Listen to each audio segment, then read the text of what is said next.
Bienvenue dans cette capsule pédagogique. Nous allons parler aujourd'hui de l'exécution d'un algorithme alternatif. Avant d'y arriver, nous allons parler des structures alternatives. C'est quoi une structure alternative? Une structure alternative est un ensemble d'instructions contrôlées par le mot si et pouvant être exécutées au plus une fois. Nous avons deux types de structures alternatives, les structures alternatives complètes et les structures alternatives réduites. Dans un premier temps, nous allons parler des structures alternatives complètes. Dans ce cadre, donc, nous allons nous attarder uniquement à la syntaxe et au fonctionnement de ces structures. La syntaxe d'une structure alternative complète est la suivante. Nous avons syntaxe si condition, alors bloc 1, sinon bloc 2, fin si. Le fonctionnement de la structure alternative complète est la suivante. Petit a, nous avons évalué la condition. Lorsqu'on évalue dans la condition, on a deux résultats possibles, c'est-à-dire la valeur vraie ou la valeur fausse. Si la condition donc est vraie, alors il faut exécuter le bloc 1, puis aller à fin si. Par contre, si la condition est fausse, alors il faut exécuter le bloc 2, puis aller à fin si. Le schéma suivant donc illustre le fonctionnement des structures alternatives complètes. Nous avons la condition qui peut être vraie, qui peut être vraie ou faux. Si elle est donc vraie, on exécute le bloc 1, puis on part à fin si. Par contre, si c'est faux, on exécute le bloc 2 et on part à fin si. Parlons donc actuellement des structures alternatives réduites. La syntaxe des structures alternatives réduites est la suivante. Nous avons syntaxe si la condition alors, bloc 1, bloc 1 et ensuite nous avons fin si. On peut donc constater que les structures alternatives réduites n'ont pas de bloc 2. Le fonctionnement donc des structures alternatives réduites est décrit par les étapes suivantes. Petit a, nous avons toujours évalué la condition comme dans le premier cas. Et lorsqu'on évalue la condition, on a deux valeurs possibles, soit c'est vrai, soit c'est faux.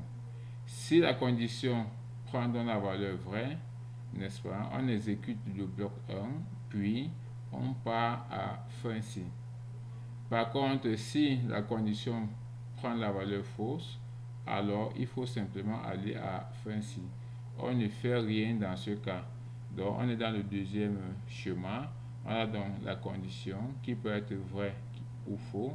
Si c'est vrai, on exécute le bloc 1, puis on part à fin si. Sinon, on part directement à fin si.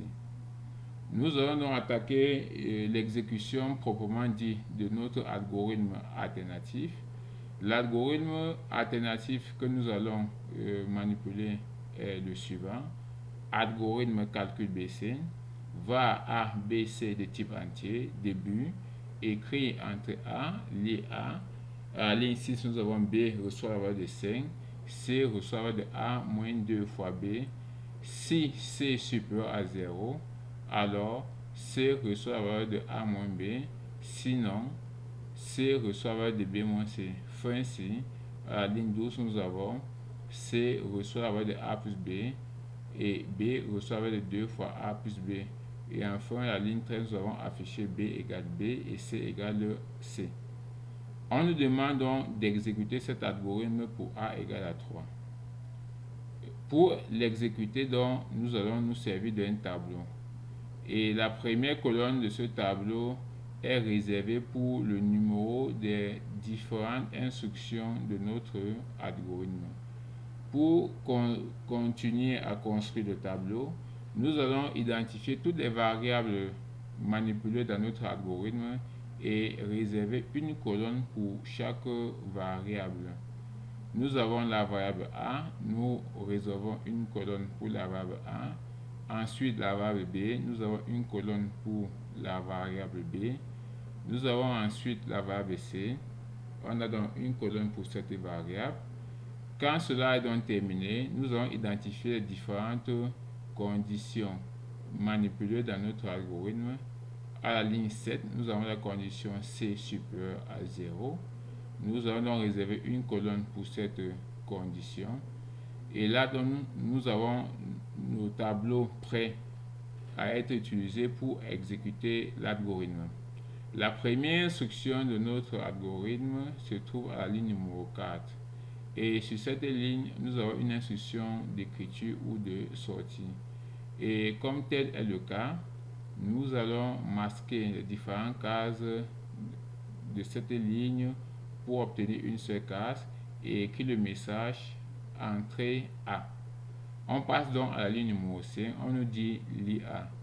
L'IA, ça veut dire on occupait la valeur donnée à A, c'est-à-dire la valeur 3. Donc, ligne 5, colonne A, on met 3 dans la case correspondante. Ensuite, on passe à la ligne numéro 6. On nous dit première instruction, B reçoit la valeur de 5. Donc, ligne 6, colonne B, on met dans la case correspondante 5. Et ensuite, on nous dit C reçoit la valeur de A moins 2 fois B. Donc, ligne 6, colonne C, on met A moins 2 fois B. A, c'est 3, moins 2 fois B. B, c'est 5, ça donne 3 moins 2 fois 5.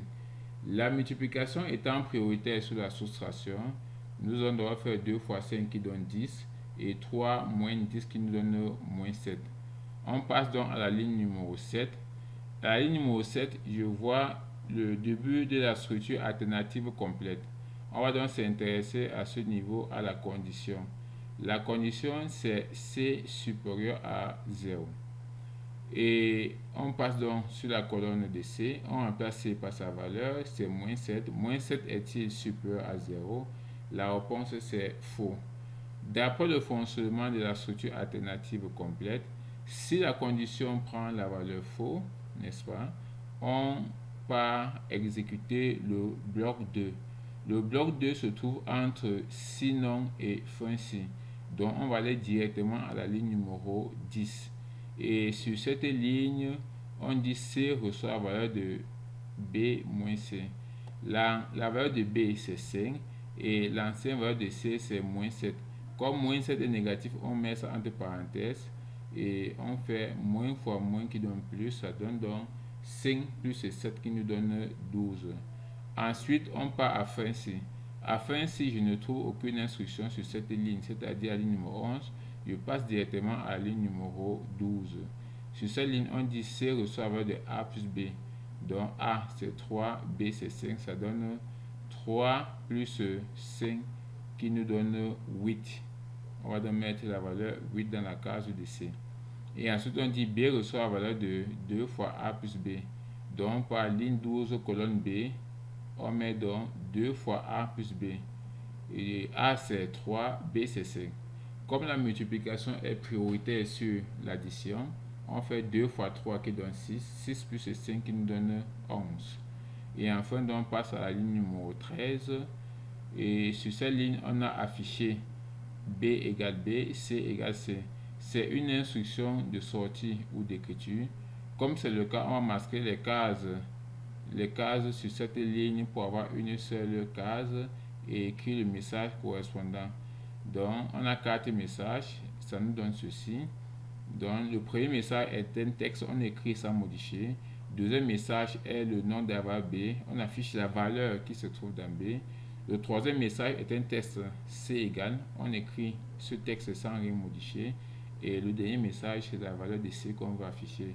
Et comme C c'est 8, on affiche 8. Nous venons donc de terminer l'exécution de notre algorithme alternatif. Nous allons donc passer dans la deuxième partie pour simuler cet algorithme à l'aide du logiciel SimAlgo. Nous allons actuellement exécuter notre algorithme alternatif à l'aide du logiciel SimAlgo.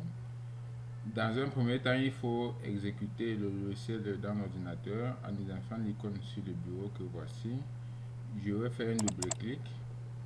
Quelques secondes, l'interface doit s'afficher à l'écran de l'ordinateur. Ok. l'interface DA là, il va réduire cette interface comme ça pour afficher l'algorithme que nous venons d'exécuter tout à l'heure. On va donc écrire ici, je augmente la taille, même par exemple 19, algorithme c'est calcul BC. C'était un point de vue. Il y a faire déclaration des variables. On met A, B, C de type entier. Ensuite, on écrit le mot début. On met là écrit. Entrée A. On dit donc lire A à la ligne qui suit. Donc lire A. À la ligne 6, on dit B reçoit la valeur de 5. Pour le symbole de l'affectation, on écrit simplement le symbole inférieur et on met le tiret de moins 2 fois. Et là, nous avons le symbole d'affectation sur Simalio. On dit ensuite C reçoit la valeur de A moins 2 fois B. Ensuite, on passe à la ligne qui suit, ligne 7, C. Et si C est supérieur à 0, alors on me dit C reçoit la valeur de A moins B. Ensuite, sinon on me dit C reçoit la valeur de B moins C. Et ensuite, on écrit fin C. Après avoir écrit fin C à la ligne 12, on dit C reçoit la valeur de A plus B. Non, il n'y a pas de parenthèse. Et ensuite, B reçoit la valeur de 2 étoiles A plus B. Et enfin, on dit afficher B égale, on ferme les côtes, B égale B, un virgule qui manque, B égale B, ensuite C égale C. Et on écrit fin. On va donc sauvegarder notre algorithme dans l'ordinateur. On clique sur fichier, on passe sur enregistrer. On attend que la fenêtre s'affiche. Sur cette fenêtre, on met le nom de notre algorithme. Il suppose que c'est calcul BC. Point algo. Et on clique sur enregistrer. Une fois fait, on va donc cliquer sur le bouton analyser pour détecter les erreurs éventuelles. Et le programme a donc envoyé les erreurs. Et je tiens à rappeler que pour corriger les erreurs, on commence par la première erreur fournie par l'application. Ici, on dit à la ligne 6, il y a une erreur. On dit une variable non déclarée a été utilisée. Le nom de la variable, c'est petit a. Dans ligne 6, exactement, c'est grand A qu'on devait écrire. Je relance l'analyse avant de continuer. On me dit encore ligne 13. Ligne 13, on me dit colonne 27, c'est moi, c'est A. Ici, il manque la virgule. Comme ici, il y a une virgule, il manque la virgule là. Donc, il va relancer l'analyse. OK. On me dit analyse terminée avec succès. Je vais donc cliquer sur le bouton exécuter pour lancer l'exécution de mon algorithme. On attend quelques secondes. OK. On me dit entrer la valeur de A. On dit A prenez la valeur de 3. J'entre A, je clique sur OK. On donne nos résultats ici. On donne A égale à 3, B 11 et C 8. Qui confirme donc l'exécution qu'on a fait manuellement tout à l'heure. On va donc arranger l'affichage de notre algorithme. On revient sur l'application. et on arrange cela, on met ici LN par exemple, et ici on met un peu d'espace pour que les messages s'affichent correctement. Je relance l'analyse, je baisse cette fenêtre et j'actualise simplement ma page et j'entre la même valeur 3 et je clique sur le bouton OK. Là on a donc A égale à 3, en sortie nous avons B égale à 11 et C égale à 8. Merci d'avoir suivi cette capsule pédagogique.